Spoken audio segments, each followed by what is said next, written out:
ഇന്ത്യയുടെ മാഞ്ചസ്റ്റർ എന്നറിയപ്പെടുന്ന അഹമ്മദാബാദ് നഗരമധ്യത്തിൽ സ്ഥിതി ചെയ്യുന്ന പ്രൗഢഗംഭീരമായ ഒരു ജൈനക്ഷേത്രമാണ് ഹുതി സിംഗ് ജൈനക്ഷേത്രം. അഹമ്മദാബാദിലെ സമ്പന്ന വ്യാപാരിയായിരുന്ന ഹുതി സിംഗ് കേസരി സിൻ ആണ് ക്ഷേത്ര നിർമ്മാണം ആസൂത്രണം ചെയ്തതും ആരംഭിച്ചതും. 49-ാം വയസ്സിൽ അദ്ദേഹത്തിൻ്റെ മരണത്തെ തുടർന്ന് അദ്ദേഹത്തിൻ്റെ ഭാര്യ ഹർ കുൻവാർ ആണ് ക്ഷേത്ര നിർമ്മാണം പൂർത്തീകരിച്ചത്. 1848-ൽ ക്ഷേത്ര നിർമ്മാണം പൂർത്തിയാകുമ്പോഴേക്കും ഏകദേശ ചെലവ് 10 ലക്ഷം രൂപയായിരുന്നു. ഇന്നത്തെ മൂല്യമനുസരിച്ച് 75 കോടി രൂപ അഥവാ 9.4 മില്യൺ US$ തുല്യം. ഭദ്രേശ്വർ, രണക്പൂർ എന്നിവിടങ്ങളിലെ പ്രസിദ്ധമായ ക്ഷേത്രങ്ങൾക്ക് സമാനമായി മാരു ഗുർജാര വാസ്തുവിദ്യയിലധിഷ്ഠിതമായി വെളുത്ത മാർബിളിലാണ് ക്ഷേത്രം പണി കഴിപ്പിച്ചിരിക്കുന്നത്. 15ാമത്തെ ജൈന തീർത്ഥങ്കരനായ ധർമ്മനാഥയ്ക്കാണ് ക്ഷേത്രം സമർപ്പിക്കപ്പെട്ടിരിക്കുന്നത്. അദ്ദേഹത്തിൻ്റെ മാർബിൾ ചിത്രം ക്ഷേത്ര ശ്രീകോവിലിൽ സ്ഥാപിച്ചിരിക്കുന്നു. ക്ഷേത്രമുറ്റത്ത് 78 അടി ഉയരമുള്ള ഒരു സ്തംഭം കാണാം. മാനസ്തംഭം എന്ന പേരിൽ പ്രസിദ്ധമായ ഇത് ചിറ്റോറിലെ കീർത്തിസ്തംഭത്തിൽ നിന്ന് പ്രചോദനം ഉൾക്കൊണ്ട് നിർമ്മിച്ചതാണത്രേ. മഹാവീരന്റെ 2500-ാം ജന്മവാർഷികത്തിന്റെ ഓർമ്മയ്ക്കായാണ് ഇത് നിർമ്മിക്കപ്പെട്ടത്. രാവിലെ 8 മണി മുതൽ 12 മണി വരെയും വൈകുന്നേരം 5 മണി മുതൽ 8 മണി വരെയുമാണ് ക്ഷേത്ര ദർശന സമയം. ഗുജറാത്തിലെ സബർമതി നദീതീരത്ത് ഗാന്ധിജി സ്ഥാപിച്ച ആശ്രമമാണ് സബർമതി ആശ്രമം. ഗാന്ധി ആശ്രമം, ഹരിജൻ ആശ്രമം, സത്യാഗ്രഹാശ്രമം എന്നീ പേരുകളിലെല്ലാം ഈ ആശ്രമം അറിയപ്പെടുന്നു. 1930 മാർച്ച് 12-ന് ഉപ്പ് സത്യാഗ്രഹം എന്നറിയപ്പെടുന്ന ദണ്ഡി മാർച്ചിന് ഗാന്ധി നേതൃത്വം നൽകിയത് ഇവിടെ നിന്നാണ്. ഇന്ത്യൻ സ്വാതന്ത്ര്യ സമര ചരിത്രത്തിലെ വഴിത്തിരിവായി മാറിയ ഈ നിയമലംഘന പ്രസ്ഥാനത്തിന്റെ മഹത്വം കണക്കിലെടുത്തുകൊണ്ട് ഭാരത സർക്കാർ ആശ്രമത്തെ ദേശീയ സ്മാരകമായി പ്രഖ്യാപിച്ചു. ഹൈന്ദവ പുരാണങ്ങളിൽ പ്രതിപാദിക്കപ്പെടുന്ന ദധീചി മഹർഷിയുടെ വാസസ്ഥാനമായിരുന്നു സബർമതി തീരം എന്ന് കരുതപ്പെടുന്നു. എന്നാൽ മഹാത്മജി ഈ സ്ഥലം ആശ്രമസ്ഥാനമായി ഏറ്റെടുക്കുമ്പോൾ ഒരു ഭാഗത്ത് ജയിലും മറുഭാഗത്ത് ശ്മശാനവുമായിരുന്നു. സത്യാഗ്രഹിക്ക് സ്ഥിരമായി ഈ 2 സ്ഥാനങ്ങളിൽ എവിടെയെങ്കിലും പോകേണ്ടി വരുമെന്ന് ഗാന്ധിജി പറയാറുണ്ടായിരുന്നുവത്രേ. സത്യാന്വേഷണത്തിനും നിർഭയത്വം വളർത്തുന്നതിനും പറ്റിയ ഇടമാണ് സബർമതി നദീതീരമെന്നും ഗാന്ധിജി പ്രസ്താവിക്കുകയുണ്ടായി. ഉപ്പ് സത്യാഗ്രഹം എന്ന നിയമലംഘനത്തെ തുടർന്ന് സബർമതി ആശ്രമം ബ്രിട്ടീഷ് സർക്കാർ പിടിച്ചെടുക്കുകയും ഗുജറാത്തിന്റെ വിവിധ ഭാഗങ്ങളിൽ നിന്നുമായി ഏതാണ്ട് 60,000 പേരെ തടവിലാക്കുകയും ചെയ്തു. ഗാന്ധിജി നിരന്തരം ആവശ്യപ്പെട്ടിട്ടും ബ്രിട്ടീഷ് ഭരണകൂടം ആശ്രമം വിട്ടുകൊടുത്തില്ല. 1933 ജൂലൈ 22-ന് ആശ്രമം പിരിച്ചുവിടുന്നതായി ഗാന്ധിജി പ്രഖ്യാപിച്ചു.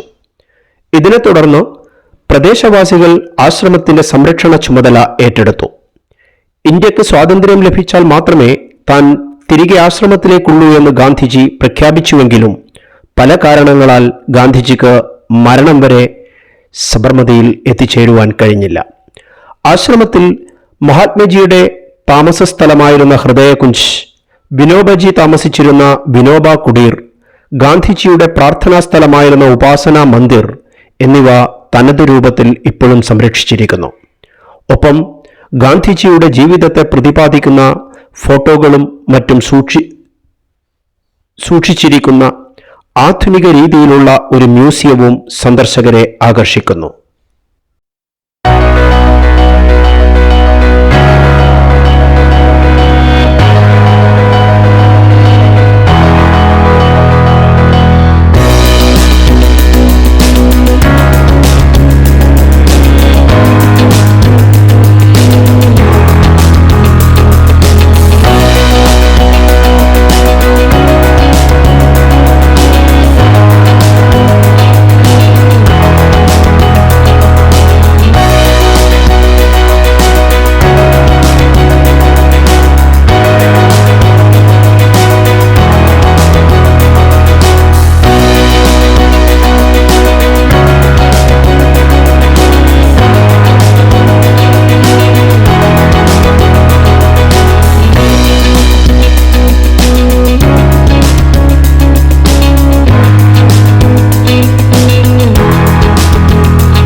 അഹമ്മദാബാദിനും ഗാന്ധിനഗറിനും ഇടയിലായി സ്ഥിതി ചെയ്യുന്ന കൊച്ചു പട്ടണമാണ് അദലാജ്.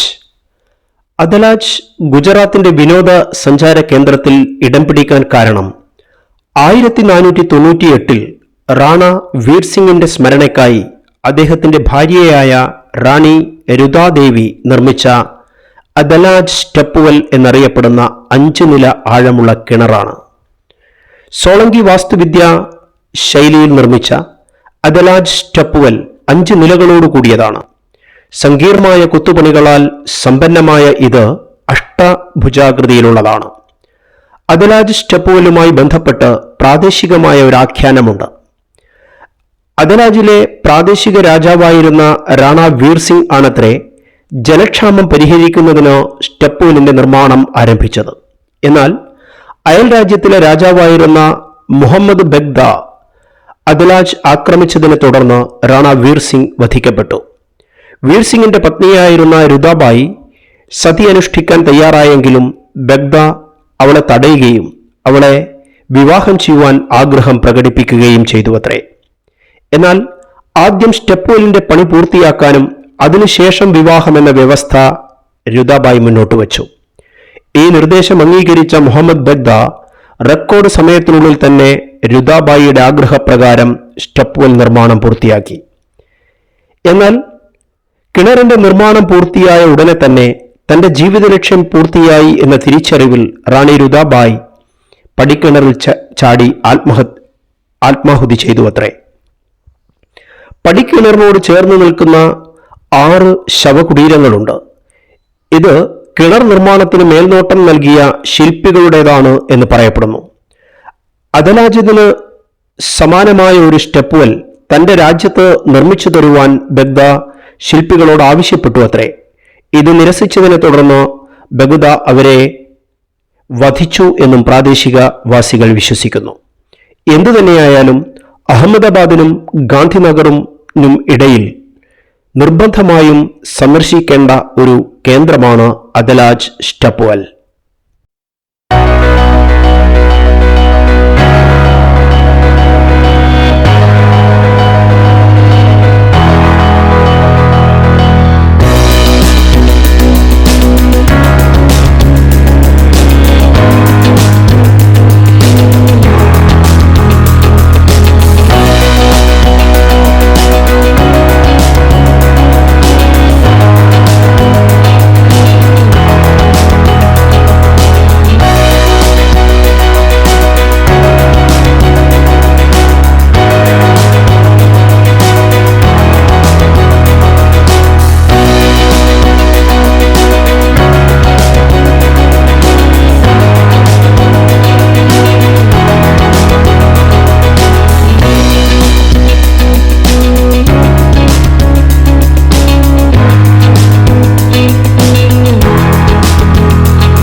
ഗുജറാത്തിൽ നർമ്മദ നദിയിൽ സർദാർ സരോവർ